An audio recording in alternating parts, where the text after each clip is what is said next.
sebuah desa kecil di tepi sungai pada zaman Edo.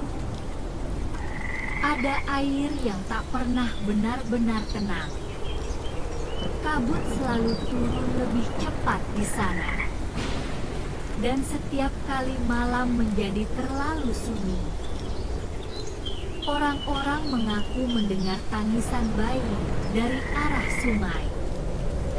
Tidak ada yang berani mencarinya. Karena mereka tahu, sungai itu tidak hanya membawa air.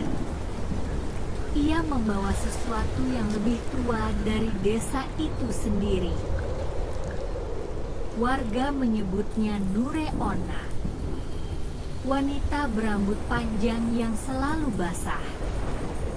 Kimono putihnya meneteskan air sungai.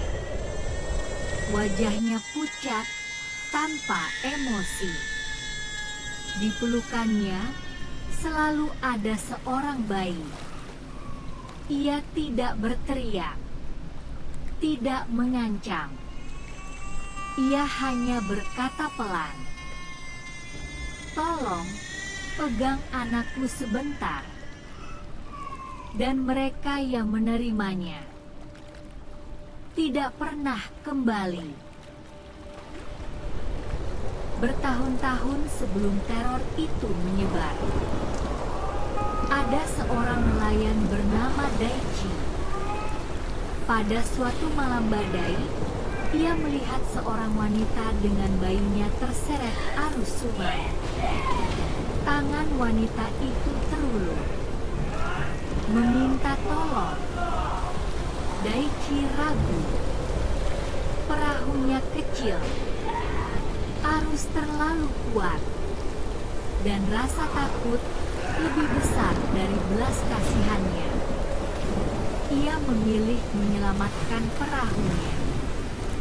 Dan wanita itu menghilang di bawah air. Keesokan paginya, hanya selembar kain bayi ditemukan di tepi sungai. Beberapa hari setelah badai, orang pertama menghilang. Seorang nelayan yang pulang malam mendengar tangisan bayi di dalam kabut. Ia melihat seorang wanita berdiri membelakangi sungai. Rambutnya basah. Ia memegang bayi. Tolong. Keesokan paginya, hanya lentera yang ditemukan. Lalu satu lagi hilang. Lalu satu lagi. Desa mulai berbisik. Sungai itu telah bangun. Seseorang akhirnya melihatnya. Wanita itu berlutut di atas tubuh seorang nelayan yang tak mampu bergerak. Ia tidak menggigit. Ia hanya menjilat perlahan sisi lehernya. Dan setiap sentuhan, warna di wajah pria itu memudar. Tidak ada darah yang terlihat. Tidak ada jeritan panjang. Hanya tubuh kosong yang kehilangan seluruh kehidupannya. Malam-malam berikutnya, tangisan itu terdengar di luar rumah Daichi. Bukan dari sungai, dari depan pintunya sendiri. Daichi tahu, ini bukan kebetulan. Ini bukan kutukan untuk desa. Ini untuknya. Ia pergi ke sungai saat kabut turun tebal. Dan di sana, ia melihatnya. Wanita berambut basah itu berdiri diam. Bayi dalam pelukannya menangis pelan. "Kau ingat aku?" Suara itu hampir seperti bisikan angin. Daichi gemetar. Dengan tangan bergetar, ia menerima bayi itu. Awalnya ringan, lalu semakin berat. Semakin berat. Seperti seluruh sungai menggantung di lengannya. Nure Onna mendekat. Ia menjilat perlahan leher Daichi. Kehangatan tubuhnya menghilang.